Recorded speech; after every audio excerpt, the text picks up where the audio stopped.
Good evening and welcome. You're watching Primetime News on TV1, bringing you the news. I'm Kumar Singha. Up first in your headlines.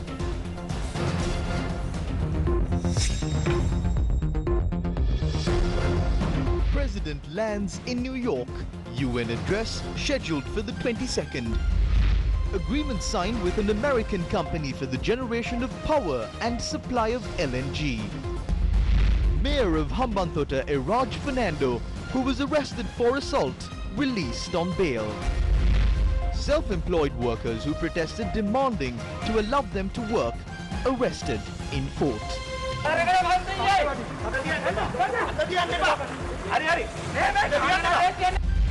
Another complaint lodged at the CID over the NMRA data scam. 20,000 doses of the Sputnik vaccine allocated as the second jab for residents of Kandy.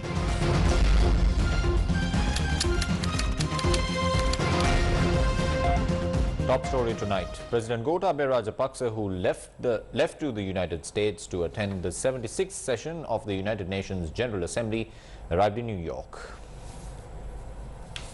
The President and his delegation were received at the John F. Kennedy International Airport in New York by the Permanent Representative of Sri Lanka to the United Nations, Mohan Piris.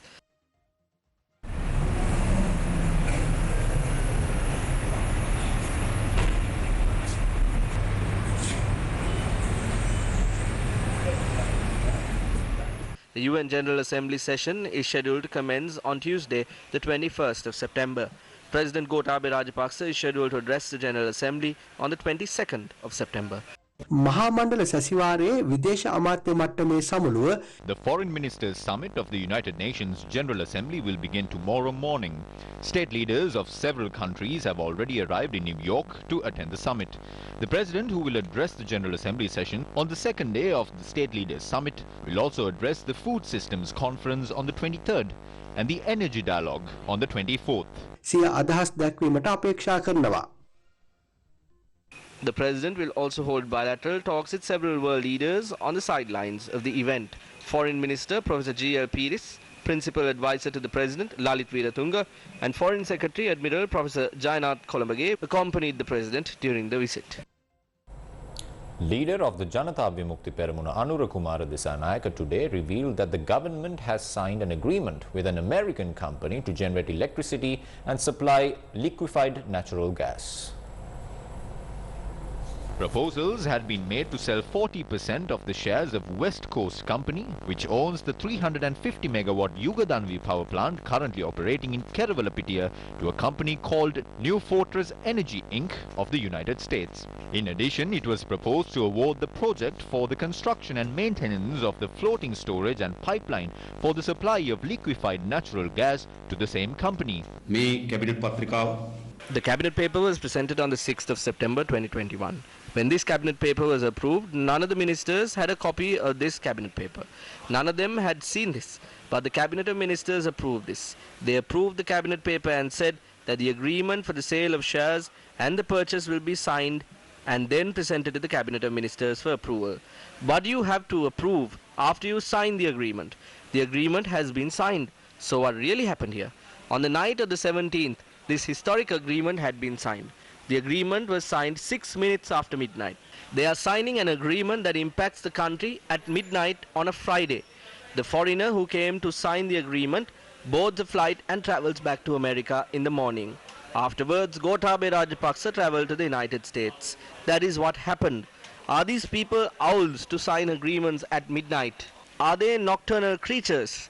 The owner of the power supply system in the country will decide on which government will come into power in the future. We have handed over this matter to our legal team as we are planning on filing legal action against this. Remember, we are in the middle of a pandemic. People cannot go out on the streets. These leaders are taking decisions that would adversely affect our country.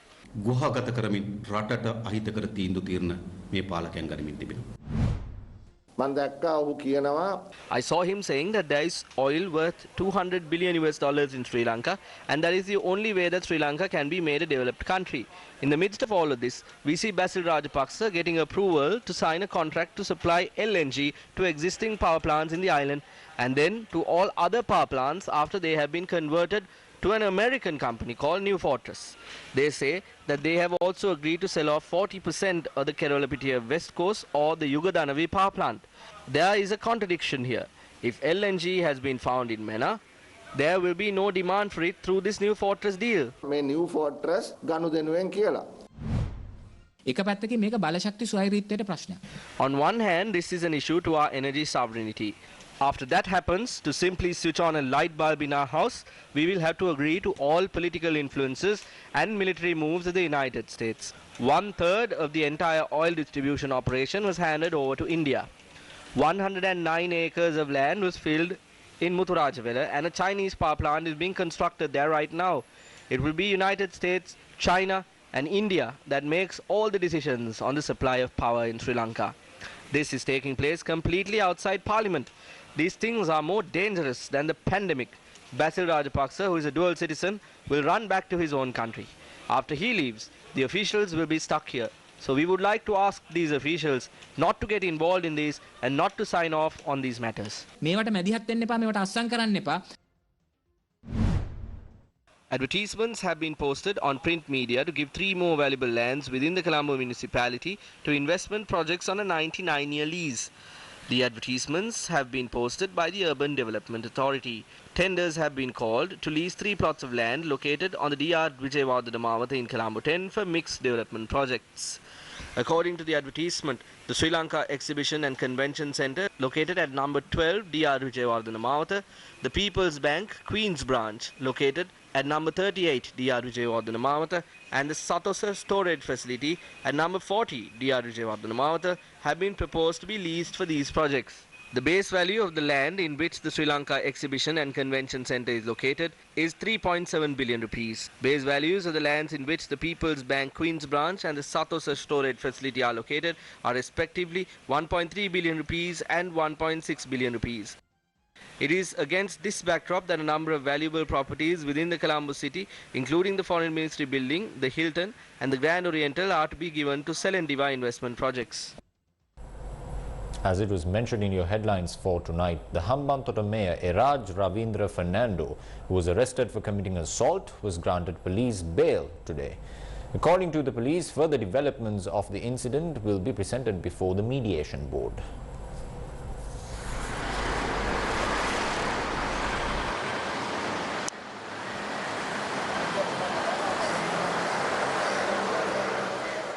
Eraj Ravindra Fernando, the mayor of Hambantota, was arrested over assault charges this morning.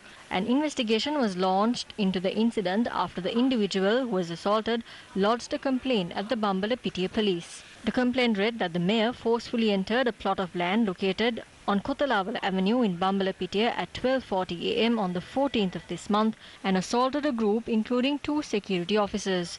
The complaint read that the mayor arrived with an entourage on 2 vehicles to the location and attacked the group using obscene language. Police arrested members of the United Self-Employed Workers Union who were staging a protest opposite the Fort railway station today.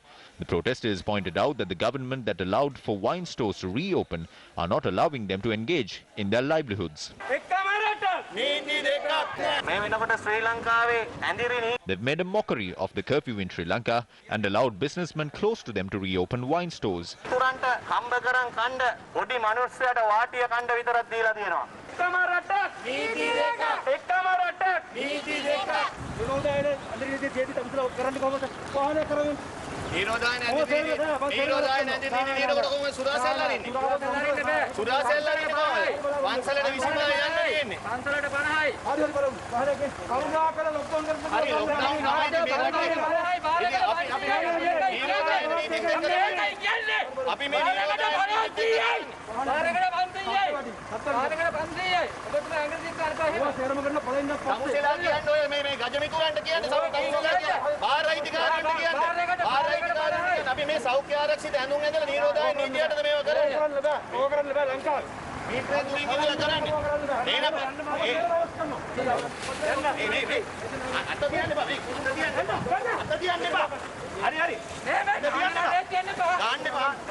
President of the United Self-Employed Workers Union, Charles Pradeep, and the Kadwell organizer of the union, Sunet Gamage, are currently in the custody of the Fort Police. According to the police, the suspects will be produced before the Halsdorf Magistrates Court tomorrow. Who decided to reopen wine stores?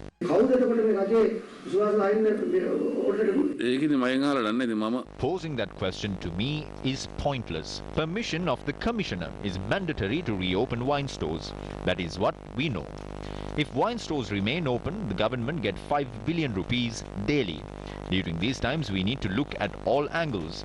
Although these people are protesting, we saw long queues at these wine stores. The people who are speaking against the decision to reopen wine stores are the ones who were at the front of those queues. No one is speaking about illicit liquor.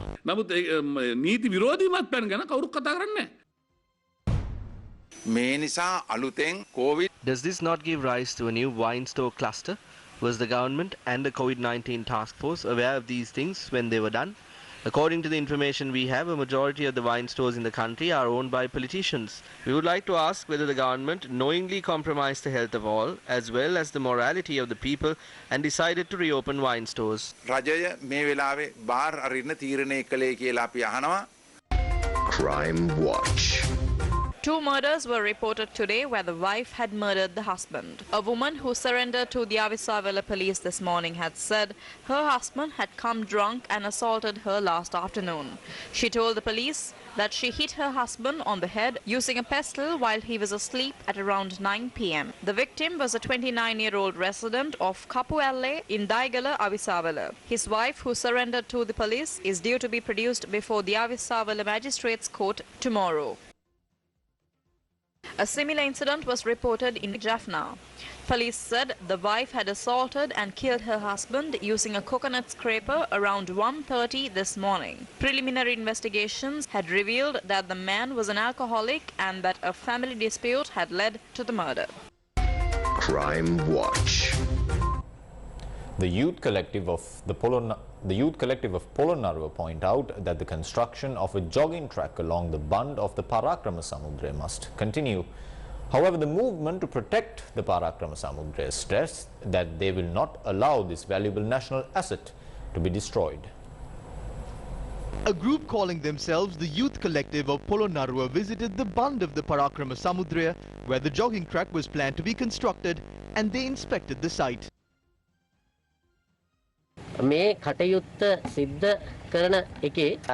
do not see anything wrong in what is happening here, because this is not something that an ordinary resident of this village is building. This project is being carried out by irrigation engineers with the involvement of the irrigation department. The breakwater has not been pushed into the Vava. There is nothing like that. The breakwater has been fixed and it has been cleaned.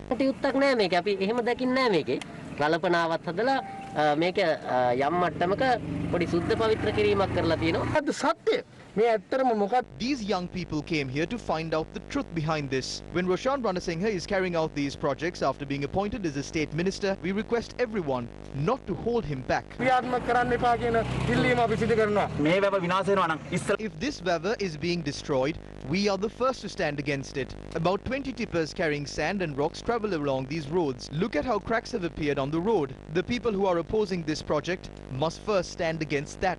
Just because a man walks along the bund of the Vava, it will not be destroyed.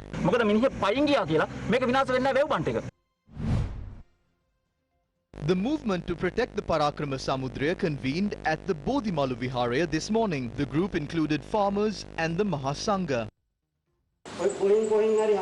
Although Theras from various places come here and try to create divisions among the Sangha, we are a group of Theras who have always worked together. We are saddened by the fact that there are attempts to create divisions among us. Those Theras too will understand the reality of the situation in the future. We have launched our future programs. The drainage system has been completely destroyed, despite the statements made by members of political group that come onto the bund. If you resume this project, we will show the might of the farmers. The farmers will lay down across the bund.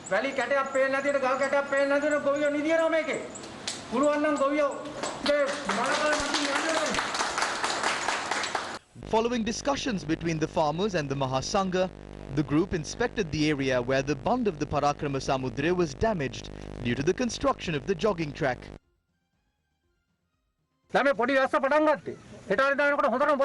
Within a few days, heavy rains will begin. If this breaks off and washes away, who will be held responsible for this? Who will be held responsible for the lives of the farmers living here? These people are thinking that it is only the farmers of the Parakram Samudra who are against this. All farmers in the Polonnaruwa district are against this. This is the heritage of our country. This is a world heritage. No matter what, we will not allow for this jogging track to be constructed. Construct this on the other side of the Parakram Samudra. All farmers are asking for this. However, they want to build this here so that this Vava also can suffer the same fate as the Bere Vava and the Tissa Vava. They are trying to sell this.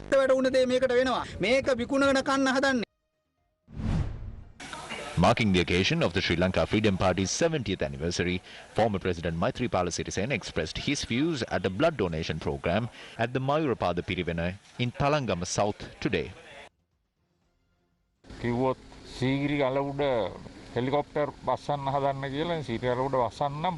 It is not impossible to build a helipad on the Sigiriya rock. Just like foreigners, locals can also land on the Sigiriya rock and then come down through the stairs. Why don't they do that? Likewise, Wavers and the bunds of the Wavers were built during ancient time. Important historic site. If they are planning on modernizing these historic sites, then they can reconstruct the Atamastana in Anuradhapura and the Solosmastana in Polonnaruwa using the latest technology as well. Why don't they do that? It is because of its archaeological value. During the times of our kings, no one was allowed to move over the bunds of the Waver. The Wavers were considered sacred. It is not appropriate to intervene with the Wavers of the previous monarchy based on historical, archaeological, technical and environmental conditions.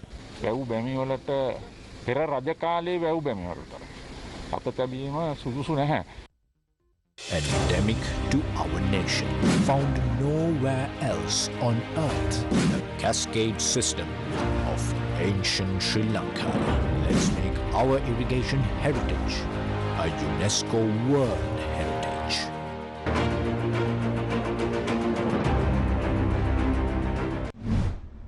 While the Mahasangha and farmers have taken it upon themselves to protect the Parakrama Mahasamudra, farmers across the country have been facing severe issues. This is because authorities have not yet given a fair price for the harvest of farmers in the country. Today people are in tears when they come to the temple to offer the first portion of their harvest. On the one hand, they do not have fertilizer. On the other hand, there is no fair price for their harvest. Nisi milak nolabima. Parliament ඉන්න අයගෙන් ගොම ඉල්ලන්න තරම් අපේ මිනිස්සු ආද වෙනකොට සාකච්ඡා වෙනවා. ඒ වගේම මේ කන්නේ ගත්තු ආදායම. Our income this season has gone down by 50%. I would like to request the government to compensate us for our losses. මේ රජයෙන් ඉල්ලා සිටිනවා. ගොවීන්ගේ වී ටික. The government reduces the price of paddy during the harvesting season. The price of a bar of soap we use to wash our mud is increasing day by day. The matchbox we use to light up the hearth is increasing day by day. Against such a backdrop, where the prices of these goods are increasing, the government cannot give a fair price for our harvest. These rulers are robbing us. Agrarian organizations in the Epavala division of the Mahaveli H zone voiced their concerns on these matters today as well. Not a single businessman purchases paddy these days. When businessmen come to our villages to purchase our harvest, they are arrested. and the harvest is seized. Not only that, authorities impose taxes if someone purchases paddy at a higher price. We are ready to go to jail, even to sacrifice our lives so that the people of this country will not die of hunger. Please do not escalate this situation to the level of the Indian farmers issue. You have to protect the lives of farmers in this country. If you cannot do that, you have to hand over that job to someone who can and step down. Because there is no fixed price at the harvest of the farmers have no choice but to confine their yield to their houses. Wild elephants that lost their habitats due to the actions of man find their food with the greatest difficulty. Unsold paddy stored inside the houses of farmers are a perfect opportunity for these elephants to satisfy their hunger. Although elephants do not deliberately harm humans, they are desperate to demolish human habitats and find paddy. The lone elephant that came to Kumbukwava last night demolished 3 walls of a residence in search of paddy. The couple who were inside the house at the time escaped a narrow death. These farmers are in a battle between life and death to secure their harvest against a backdrop where 3 billion rupees have been allocated to solve the human-elephant conflict through the previous budget. During the budget speech, the government said that containers will be provided to farmers to store their harvest as well. It is no secret that the situation faced by farmers last season was due to the policy decision taken by the government to apply only organic fertilizer to crops. The Minister of Agriculture has now promised to provide organic fertilizer without any shortage next season. At present, tenders have been awarded to a Chinese company called Qingdao Sibin Biotech to import organic fertilizer to our country. When a sample of this fertilizer was imported to our country and sent to the plant quarantine service, it was revealed that this fertilizer sample contains harmful bacteria called Erwinia. The severity of this bacteria cannot be taken lightly. Many species of Erwinia have been identified as severe plant pathogens that can have major effects on agriculture. If a large amount is added to an existing system, then there is an imbalance in the natural state. The other issue is Erwinia affects several crops that are economically important and are grown in large amounts. It affects vegetables, yams, flowers and other plants. A majority of the Erwinia variants affect a variety of plants. These diseases are prevalent not only in the field but also during post-harvest. How did fertilizer samples containing toxic bacteria come to Sri Lanka? We issue a permit from the Plant Quarantine Institute to bring in a sample. This is what was brought through the permit. Then a certificate will be issued by the manufacturing company and the country. The sample will come to Sri Lanka with that certificate. That sample will not go anywhere until the full test of this sample is completed. That is what has happened. However, the minister says that the sample arrived in the country in an unsafe manner. We have unofficially imported some samples of these fertilizers from these companies. There is a question about the way this is imported to be tested and how it has been distributed. This has been brought in polythene bags. If something is injected into this, the entire sample would get destroyed. It is the responsibility of the ministry to bring in a proper sample. He can't say it was brought in a polythene bag and that he does not know if anyone injected something into it. This is an insult to the Plant Quarantine Service, which has done an important service in our country. That makes people suspicious. They are threatening these people. I will lodge a complaint with the CID. The CID should go and find out who brought the samples with such bacteria. This is a threat. This is a $63 million deal. They are trying to somehow give this to a Chinese company. Has the president consulted anyone before taking these decisions? The Chinese company and the fertilizer deal were also discussed here. They put a cabinet paper to import this forcefully. What is the company mentioned here? Qingdao Sibin Biotech.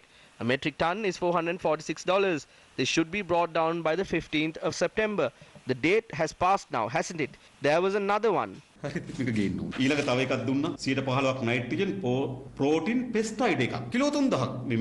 were 3,000 metric tons. I do not know why this is being brought down. A metric ton is $2,318. A kilo is about 450 rupees.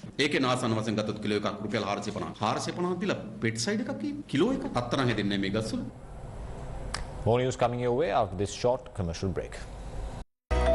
Do your online shopping with Sambole.lk.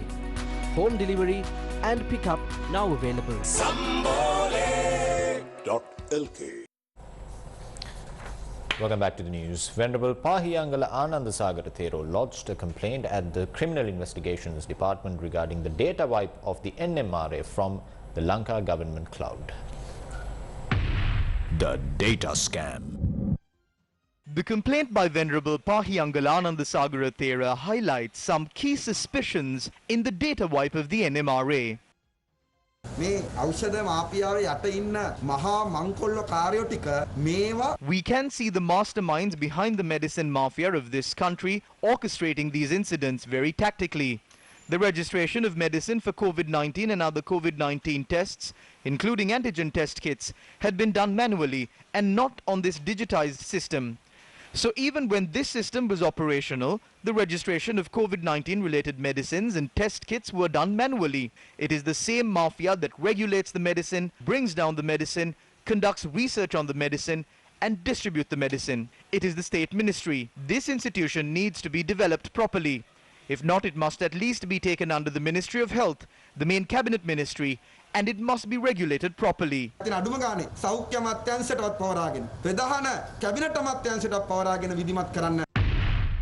data scam.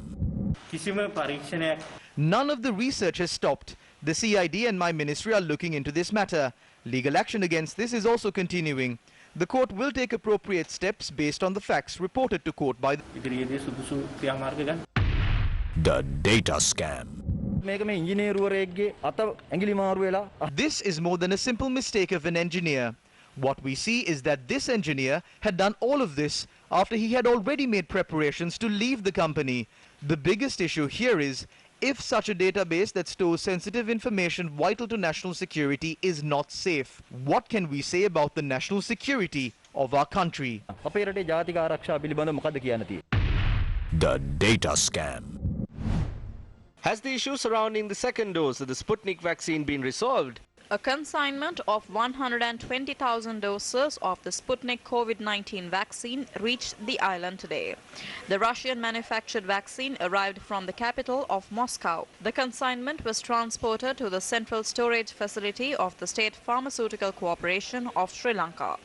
Although 159,089 people received the first dose of the Sputnik vaccine, only 43,453 people had been administered the second dose. The consignment of Sputnik vaccines that reached the island today will be used to fully vaccinate those who had received the first dose of the vaccine. Was the vaccination drive carried out properly? 75.19% of the COVID-19 deaths that were reported on Wednesday were from among people who had not received a single dose of a COVID-19 vaccine. 57.7% of COVID-19 deaths that were reported from the Western province and 10.5% of COVID-19 deaths reported from the Central province were unvaccinated people. Over 100,000 people over the age of 60 have not yet received the COVID-19 vaccine. The Ministry of Home Affairs said the revelation was made during an investigation carried out by field officers. The government was focused on tonics and capsules instead of purchasing COVID-19 vaccines. As the process was delayed, the prices of the vaccines increased as well. As a result, we received the vaccines late. When the vaccines arrived in Sri Lanka, the authorities also failed to manage the vaccination drive. The priority list that was provided by the Health Ministry was amended based on political influences. Those who made this decision must bear the responsibility for over 90% of COVID-19 deaths reported in the country. The number of deaths and cases could have been reduced if the authorities imposed the lockdown at the right time and imposed it in the right way.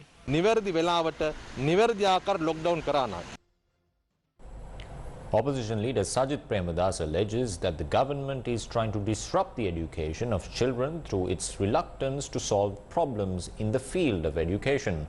Issuing a statement, the opposition leader said that the entire education sector in Sri Lanka is currently facing the darkest period in its history.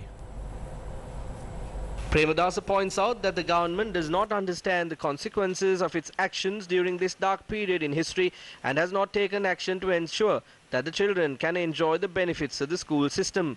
The statement further underlines that the government has not yet taken any successful action regarding the issue of teacher-principal salary anomalies, as well as the issue of universities and other public and private educational institutions remaining closed for a period of over 1.5 years. The leader of the opposition calls on the government to provide a solution to the teacher-principal salary anomaly issue and to immediately reopen schools and universities by providing a suitable COVID-19 vaccine for school and university students.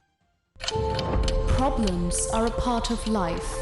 When does it end? Is this what life has come to? Can't we choose our own fate?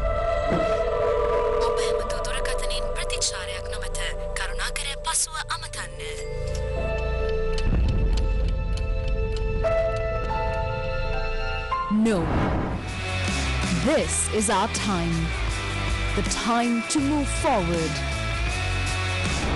Moving forward.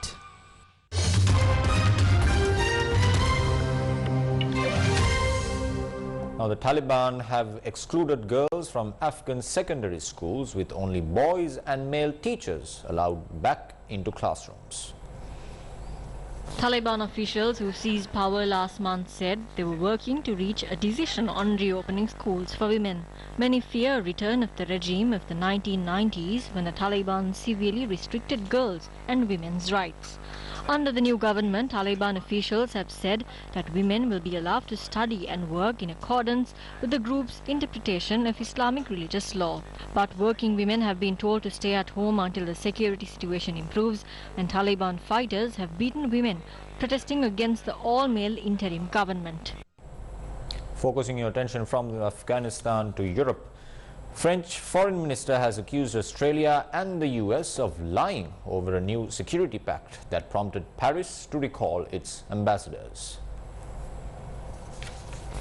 France's Foreign Minister Jean-Yves Le Drian also accused the countries of duplicity and a major breach of trust and contempt. Le Drian was speaking a day after Paris, on the orders of President Emmanuel Macron, recalled its ambassadors to Canberra and Washington, an unprecedented act that revealed the extent of the anger in France over the rupture of the multi-billion-dollar contract. He described the withdrawal of the ambassadors as a very symbolic act, which aimed to show, quote-unquote, how unhappy we are and that there is a serious crisis between us, and to re-evaluate our positions to defend our interests. The pact, known as AUKUS, thwarted a multi-billion-dollar deal France had signed with Australia. Australian Prime Minister Scott Morrison said he had acted in the country's national interest. He insisted that the French government would have had every reason to know that Australia had deep and grave concerns that the $37 billion deal signed in 2016 for France to build 12 conventional submarines was not going to meet Australia's strategic interests. The AUKUS agreement, which also includes the UK, will see Australia being given the technology to build nuclear-powered submarines as a way of countering China's influence in the contested South China Sea. France was informed only hours before the public announcement was made earlier this week. Dr. Harindra Vidanage spoke on the geopolitical effects of this deal. It means the expansion of nuclear-powered submarine fleets across the Indian Ocean. One way the alliance can outdo China, because China has been heavily investing in surface combatant ships, while the alliance is now looking at undersea capability. And for the moment, it's nuclear power propulsion technology, but which means the agreement is shrouded in secrecy. Not even many in the State Department knew till it was announced that it's going to happen. So there may be other components, such as technology transfer, missile technology, accommodation of more US Marines in Australia. So this is the most tangible hardening of postures by the Western Alliance in the region. This will have significant long-term repercussions in the region. What does this deal mean to Sri Lanka? There is no clear immediate implication on Sri Lanka, but in the long run, with the significant militarization and the weaponization of the region, adding a vast number of nuclear submarines, powered submarines, as well as later on it can be nuclear tipped submarines, it will have a serious effect on the national security of any nation, and it will have repercussions on the national security of any nation in the region. The following is a report on the efforts being made to popularize our country's Palmyra products in the world. You can see many palm-related products in our country. There is a good demand for this in the world market. The State Minister has been appointed to promote Palmyra cultivation as well. The State Ministry is now trying to expand the market by introducing our products to Europe. Under this, a distribution centre was recently opened in France for the sale of palm-based products. The State Ministry said that this is the first time that a distribution of this nature has been set up in Europe. With that, we wrap up news for tonight. I'm Tarusha Kumar Singh along with our sign language interpreter for tonight, Brian De Cruz. Good night.